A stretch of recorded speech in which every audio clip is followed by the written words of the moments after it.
Welcome to your life coaching moment for this month. And in today's session, I want to talk to you about true wealth.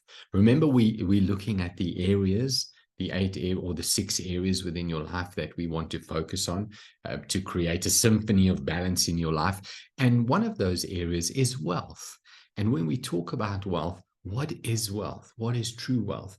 When I think about wealth and when I talk about wealth, most people immediately what comes to mind is money.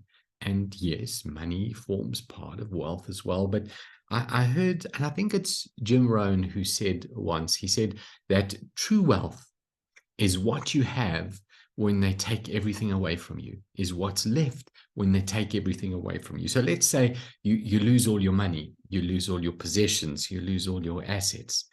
What stays behind, what is left over, that's true wealth. In other words, it's your character, it's your capacity, it's who you are as a person, it's the knowledge and the skills that you have. That's true wealth. So, in other words, if they had to take everything away from you and you left with absolutely nothing, how quickly will you be able to get back to that position you were in before you lost everything? I think about what happened to us during COVID. Many businesses closed down. My business was hit like 10 to nothing because our industry was all about live events. And so with COVID and lockdown, our business suffered tremendously.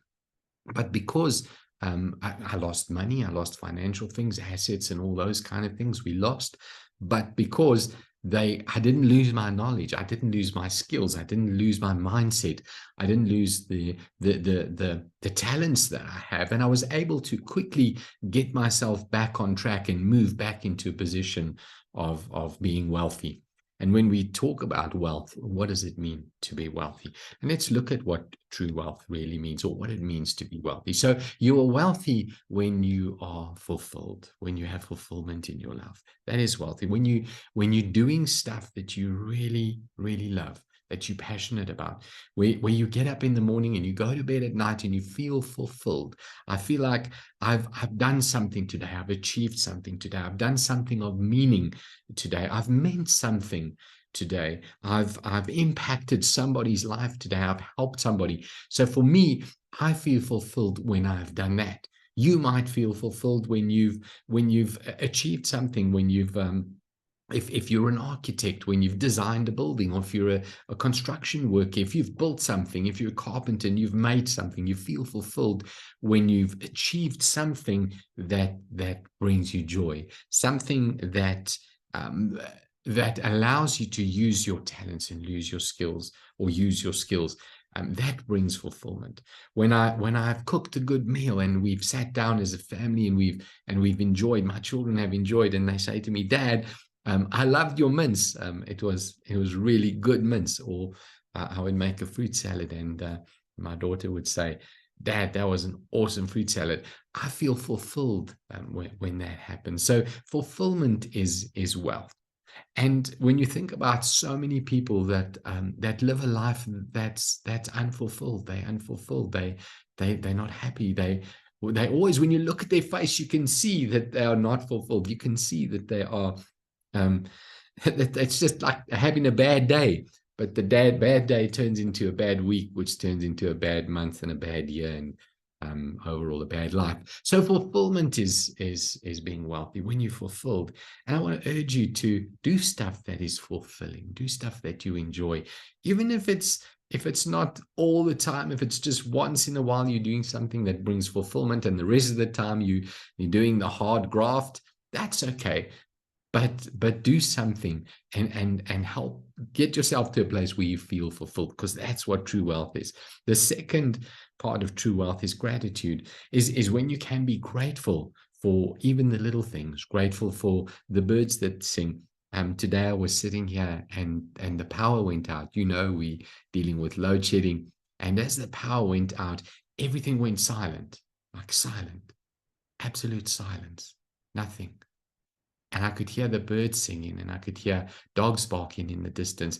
And I thought to myself, I'm so grateful for where I live, for nature, for the trees, for the birds that sing. dogs that bark in the distance, not my own dogs.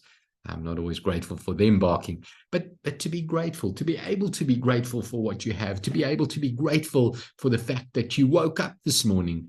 I'm grateful for the fact that that you get to live, that you get to breathe, that you get to watch this video. Gratitude. So when you can be grateful, even in times of difficulty, that's true wealth. Wealth is to be able to be grateful. Remember when you were small and your parents said to you, what are you crying about? If you carry on crying, I'll give you something to cry about. Remember when they said that? Now, gratitude works the same way. It's like God sitting there and he's saying, what are you grateful for? If you're grateful, let me give you something to be grateful for. So as you're grateful and as you experience gratitude, like more stuff comes your way for you to be grateful for, because you're recognizing and you're appreciating those things. And there is a law. Gratitude is a law. It's a spiritual law. It's a law that is being put in place that governs the universe, the law of gratitude, which says that as I am grateful for the small things, I will also experience bigger and greater things as well. But if you can't even be grateful for the little things, the stuff that we sometimes take for granted, don't expect bigger things to come along. And then last of all, let's get into the physical wealth side. Let's get into the money side a little bit, is to be able to create assets of value. So when we talk about assets of value are things that hold value and that increase in value. And I'm talking about monetary value here. So it would be an income stream. It would be a piece of art or an investment or a property or something, a business. A business is an asset of value because you're creating a business. You're putting systems in place. As long as your business is something where you're putting systems in place and you're creating it as an asset of value, something that's increasing in value, and that you don't always have to put work and invest in so that it can give you a return, but something that starts to generate its own return, even though you're not there. In other words, something that generates an income while you're sleeping. That's what an asset of value is. And so true wealth is when you also are spending your time, your money, what you're earning or what you're making, and you're investing it, or you're turning it into assets of value. In other words, stuff that creates more income while you sleep. So when we think about true wealth, I want you to take up this challenge for this month. I want you to try and focus on doing at least one thing every day that brings you fulfillment. I want you to try and exercise gratitude for everything, every experience that you have, even the difficult ones, because they are there to challenge you, to grow you, and to help you increase. And then, so practice gratitude. And then third of all, I want you to investigate and to start learning about assets of value and start taking some of what you have, some of what you're earning, and investing it into assets of value. That was your coaching moment for this month, and we'll catch you again next month.